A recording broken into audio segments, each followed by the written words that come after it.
नमस्कार दोस्तों, आज के हफ्ते की हमारी किताब का नाम है रियलिटी ट्रांससर्फिंग बाय वादिम ज़ीलैंड। ट्रांससर्फिंग का मतलब है संभावनाओं को हकीकत बनाना। ट्रांससर्फिंग करके हम सफलता की लहर पर झूम सकते हैं। ये एक ऐसा मॉडल है जो हमें दुनिया को अलग नजरिए से देखना और उस पर कंट्रोल करना सिखाता है। कैसे, आइए देखते हैं। सबसे पहली बात, द स्पेस ऑफ वेरिएशन, यानी दुनिया में हकीकत के इनफाइनाइट यानी अमर्याद प्रकार टाइप्स होते हैं। मतलब एक ही बात अलग अलग लोगों को अलग अलग तरीके से दिखाई देती है, समझ में आती है, क्योंकि उनकी समझ, उनके अनुभव अलग होते हैं। मतलब इसे हम एक पेड़ और उसकी टहनियों को देख सकते हैं। एक ही पेड़ पर उसकी हर टहनी में कुछ अलगपन होता है। उसी तरह हर घटना को देखने का, समझने का हर एक तरीका हमारे एटीट्यूड यानी नजरिए पर डिपेंड होता है। और एटीट्यूड हमारी सोच, बिलीफ, इमोशंस यानी भावनाएं, फीलिंग्स, इन सारी चीजों से बनता है। और हर एक के लिए ये बातें अलग अलग होती है। इसी कारण परसेप्शन भी अलग होता है। इसीलिए हम जिन थॉट्स को यानी विचारों को चुनते हैं वो हमारे एटीट्यूड में उसी तरीके के, उसी लेवल के वाइब्रेशन को क्रिएट करते हैं और वही हमारी हकीकत को फिर बनाते हैं। चाहे हम सिचुएशन को, बात को नहीं बदल सकते, लेकिन उसके और देखने के हमारे नजरिए को यानी एटीट्यूड को बदलने से हम अलग वेरिएशन के रिजल्ट पाते हैं। मतलब हमें खुशनुमा जिंदगी को जीने के लिए लड़ने की जरूरत नहीं है, बस उसी तरह के थॉट्स को यानी विचारों को चुनने की जरूरत है। दूसरी बात, पेंडुलम्स, मतलब ऐसे लोगों के ग्रुप जो एक ही तरीके की सोच रखते हैं। एक बार ऐसे ग्रुप्स का पेंडुलम बनता है तो उनकी अपनी एनर्जी, नियम होते हैं और ग्रुप को वो कंट्रोल करते हैं। लोग बिना सोचे समझे ऐसे पेंडुलम को फॉलो करते रहते हैं। जितने ज्यादा लोग होंगे उस ग्रुप में उतना वो पेंडुलम स्ट्रॉन्ग और पावरफुल होता है। दूसरी बात है पेंडुलम, मतलब ऐसे लोगों की ग्रुप जो एक ही तरीके की सोच रखते हैं। एक बार ऐसे ग्रुप का पेंडुलम बनता है तो उसकी अपनी एनर्जी और नियम होते हैं और ग्रुप को वो कंट्रोल करता है। लोग बिना सोचे समझे ऐसे पेंडुलम को फॉलो करते रहते हैं। जितने ज्यादा लोग होंगे उस ग्रुप में उतना वो पेंडुलम स्ट्रॉन्ग और पावरफुल होता है। ज्यादातर ऐसे पेंडुलम हानिकारक होते हैं क्योंकि वो लोगों की सोच समझ खत्म कर देते हैं, जैसे कि वॉर, फाइनेंशियल क्राइसिस यानी आर्थिक संकट, क्रिमिनल गैंग्स यानी गुनहगारों के गुट। पेंडुलम लोगों में फूट डालने का काम करता है, जैसे कि हम और वो। पेंडुलम के बहकावे में आने पर लोग अपने सोचने की ताकत को खो देते हैं और पेंडुलम के विचारों को ही सच मानते रहते हैं, फिर चाहे वो पॉजिटिव हो या नेगेटिव। पेंडुलम लोगों के बैलेंस को बिगाड़ देते हैं और लोग बात बात पर लड़ने झगड़ने को तैयार हो जाते हैं, जिससे वे सिर्फ डर, गुस्सा, जलन, मत्सर ही मन में क्रिएट करते हैं। लोग इससे लड़ नहीं सकते। उन्हें इससे बाहर आने के लिए ऐसे पेंडुलम की तरफ दुर्लक्ष्य करना, उसे अनदेखा करना, अनसुना करना ही एकमात्र इलाज है। इससे वे अपने मन पर, एनर्जी पर कंट्रोल पा सकते हैं। हमें ऐसे पेंडुलम का ऑब्जर्वर बनना है, न कि पार्टिसिपेंट। तीसरी बात है द वे ऑफ सक्सेस। ये सारी पॉजिटिव लाइंस है जो वेरिएशंस में दिखाई देती है। पेंडुलम हमें अपने इस सफलता की लहर से दूर हटाने का काम करता है। अगर अपने चॉइस के, फ्री विल के महत्व को हम भुला देते हैं तो हम दूर हट जाते हैं इस सक्सेस से।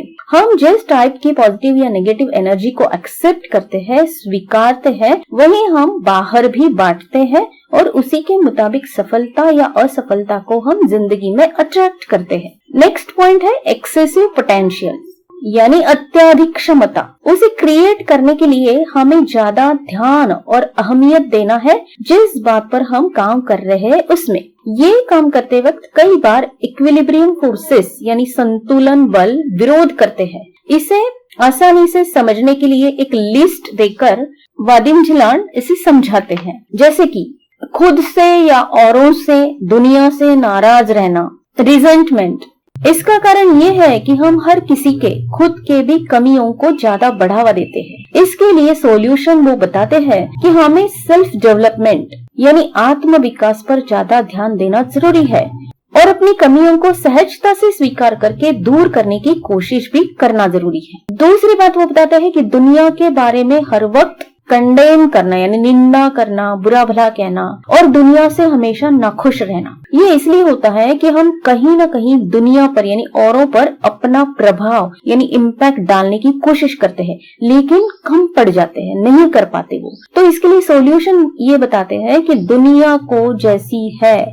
वैसी ही हमें एक्सेप्ट करना सीखना पड़ता है। तीसरी बात वो बताते हैं कि अपने आदर्शों को भगवान मान लेना, उनकी गलतियों की भी सराहना करना। इसका कारण ये होता है कि अपने से निराश या मायूस होने की वजह से हम उन लोगों को जिन्हें हम आदर्श समझते हैं भगवान मान लेते हैं। इसका सॉल्यूशन ये है कि अनकंडीशनल लव।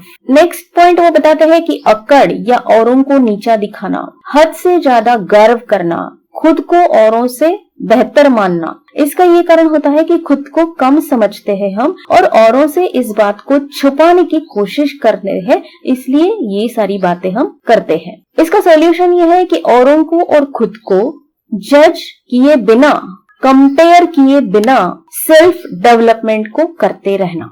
पांचवी बात वो बताते हैं कि किसी बात को पाने की गहरी ख्वाहिश लेकिन उस पर काम करने की हमारी इच्छा नहीं है। इसका कारण ये है कि हम जितना ज्यादा चाहते हैं ना उतना कम हमें मिलता है, क्योंकि हमारे ज्यादा चाहने में ही हमारी सारी एनर्जी वेस्ट हो जाती है और हम कुछ नहीं कर पाते। तो इसका सॉल्यूशन ये है कि हमारी गहरी ख्वाहिश को एक अच्छा इंटेंशन यानी आयाम देकर उसमें औरों की भलाई सोचकर उस पर काम करना जरूरी है। नेक्स्ट जो पॉइंट है वो है अपराध बोध की भावना यानी सेंस ऑफ गिल्ट। इसका कारण ये है कि हमसे गलती हो ही नहीं सकती या हम अपने आप को बहुत एक्सपर्ट मान लेते हैं, नहीं होनी चाहिए ये सोच रखते हैं, तो हम गिल्ट फील करते हैं। इसका सॉल्यूशन ये बताते हैं कि अपनी गलती को एक्सेप्ट करके उसे सुधारने की बात पर ज्यादा हमें फोकस करना है और हमसे भी गलती हो सकती है, पहले तो इस बात को एक्सेप्ट करना है। अगली बात है गरीबी का या पैसों का डर। इसका कारण ये होता है कि अमीरों को या पैसों को बुरा समझना, इसको ज्यादा इंपॉर्टेंस ना देना, उसको कोसना, भला बुरा कहना। तो इसका सॉल्यूशन ये है कि यूनिवर्स में सबके लिए अबंडेंस यानी यूनिवर्स में सबके लिए भरपूर मात्रा में सब कुछ यानी पैसा भी अवेलेबल है, इस बात को हमें समझना जरूरी है। अगला पॉइंट है कि हमेशा सही यानी परफेक्शनिस्ट होने की चाह रखना, बर्दाश्त न कर पाना अगर कुछ गलत अपनी हिसाब से होता है तो। इसका कारण ये है कि विरोध यानी रेजिस्टेंस, हमेशा त्रासदी यानी इरिटेशन में रहते हैं, तो ये एक परफेक्शनिस्ट वाली बात आ जाती है। इसका सॉल्यूशन ये है कि लोगों को, बातों को वो जैसे भी है वैसे एक्सेप्ट करना, स्वीकार करना। एक्सेप्टेंस लेवल हमें बढ़ानी है, बहुत सारी बातों में एक्सेप्टेंस लेवल का बहुत ज्यादा इंपॉर्टेंस बताया गया है। हमें दुनिया के साथ हार्मनी बनाने यानी संतुलन के लिए किसी भी पेंडुलम यानी एक तरफा विचारों से दूर रहना होगा और अपने एक्सेप्टेंस लेवल को, स्वीकार को बढ़ाना होगा, तभी हम अपने डिजायर या गोल पर फोकस कर सकते हैं। नेक्स्ट पॉइंट है इंड्यूस्ड ट्रांजिशन मतलब प्रेरित संक्रमण। हम सब अपने दुनिया के मुताबिक अपने तरीके की अलग सोच रखते हैं। नेगेटिव इमोशन, इंफॉर्मेशन, भावना, जानकारी को चुनते हैं तो हम अपने मन में टॉक्सिक यानी विषैले तत्वों को डालते हैं, जो रिजल्ट भी वैसे ही देते हैं। हम उस नेगेटिविटी के ऑब्जर्वेंस यानी देखने वाले से पार्टिसिपेंट यानी साझेदार कैसे बन जाते हैं हमें पता ही नहीं चलता। इसलिए हमें पूरी तरह अवेयर यानी जागरूक होना जरूरी है कि किसी भी सेंसेस यानी ज्ञानेंद्रिय के द्वारा कोई भी नेगेटिव बात देखना, सुनना, बोलना, महसूस करना हमें अंदर जाने से रोकनी है। अगला पॉइंट वो बताते हैं कि इनर वॉइस यानी अंदर की आवाज। कई बार हमें दिल में कुछ करना या ना करना महसूस होता है, लेकिन हम उस पर लॉजिकल सोच के डिसीजन को ही थोप देते हैं, मतलब उससे फायदा होगा या घाटा होगा ये सोचकर उस बात को करते या नहीं करते हैं। लेकिन अगर हम अपने दिल की बात यानी इनर वॉइस को सुनते हैं तो वो हमें नेगेटिविटी की तरफ जाने से हमेशा रोकती है। फिर चाहे सुनते वक्त वो कितनी भी अटपटी या इलॉजिकल क्यों न लगे। अगला पॉइंट है फ्लोइंग विथ करंट, मतलब धारा के साथ आगे बढ़ना या बहना। वादिम ज़ीलैंड का कहना है कि दुनिया में हमेशा दो तरह के लोग होते हैं, एक जो धारा के साथ यानी फ्लो के साथ बहते हैं और दूसरे जो उसके विरुद्ध यानी अपोजिट डायरेक्शन में जी जान लगाकर बहने की कोशिश करते हैं। लेकिन ट्रांसर्फिंग के मुताबिक हमें पूछना नहीं है, मांगना नहीं है या लड़ना भी नहीं है, बस जाना है और यूनिवर्स से अपने डिजायर, गोल, सपने जो कुछ भी है उसे लेना है। जब हम प्योर इंटेंशन से कदम उठाते हैं तो हमें बस जाना और सपने को लेकर आना, इतना ही करना पड़ता है। मतलब हमें अपने डिजायर्ड सपने को तो फिक्स रखना है, लेकिन वहां तक पहुंचने में कोई भी रास्ते, बदलाव सहजता से स्वीकार करना यानी एक्सेप्ट करना और आगे बढ़ना है। ऐसे ही होना चाहिए, वैसे ही होगा, ऐसी जिद नहीं करनी है, इससे हम सपने पर फोकस नहीं रह पाते। अगला पॉइंट वो बताते हैं कि इंटेंट यानी हमारे इरादे।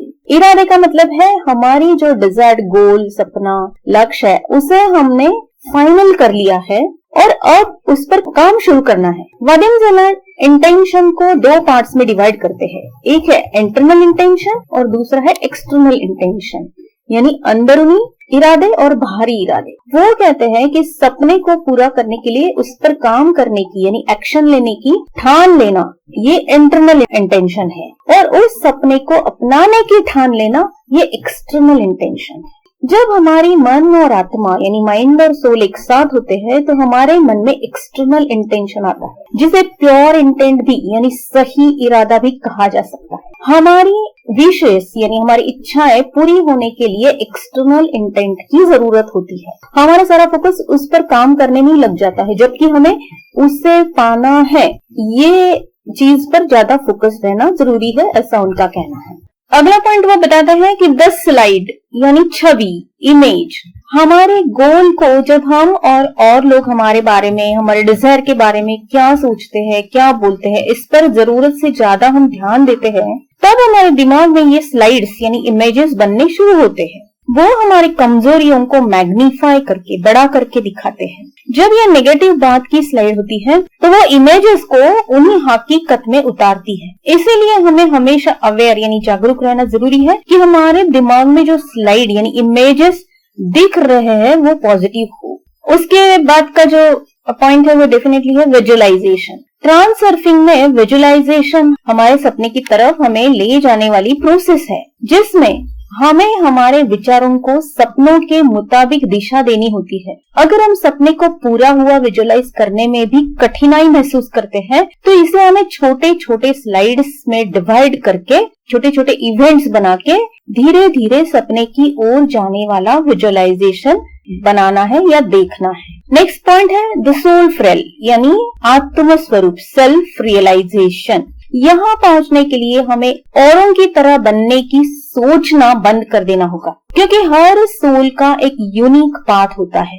जब हम अपने इंडिविजुअलिटी को ही बढ़ावा देते हैं, उस पर ही काम करते हैं, उसको ही ग्रो करने पर ध्यान देते हैं, तो हमारे अंदर से एक लाइट यानी प्रकाश चमकने लगता है, जो कि हमारी पर्सनालिटी को ब्राइट बना देता है, और वो है हमारा सोल फ्रेल। लास्ट पॉइंट वो बताते हैं कि गोल्स एंड डोर्स। हम सब एक गलत धारणा को पालते हैं कि खुश होने के लिए हमें लड़ना यानी फाइट करना होगा, जबकि खुशी इस पल में है। अपने गोल को जानने के लिए हमें अपने अंदर की यानी सोल की आवाज सुनना जरूरी है। उस गोल को पाने के साथ हम कई छोटे बड़े मटेरियल गोल्स को भी पा लेते हैं।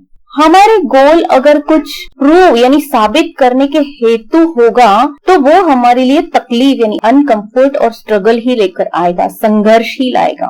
लेकिन वो सिर्फ हमारी खुशी के लिए होगा तो वो डेफिनेटली हमें खुश बनाएगा, हमें शांति देगा, हमें खुशी देगा। तो दोस्तों ये सब था रियलिटी ट्रांसर्फिंग के बारे में वादिम ज़ीलैंड की इम्पोर्टेंट टिप्स। अब एक एक को अच्छे से देखकर उसके बारे में प्रैक्टिस करके हम अपने रियलिटी को ट्रांसर्फिंग करने की शुरुआत करते हैं। धन्यवाद।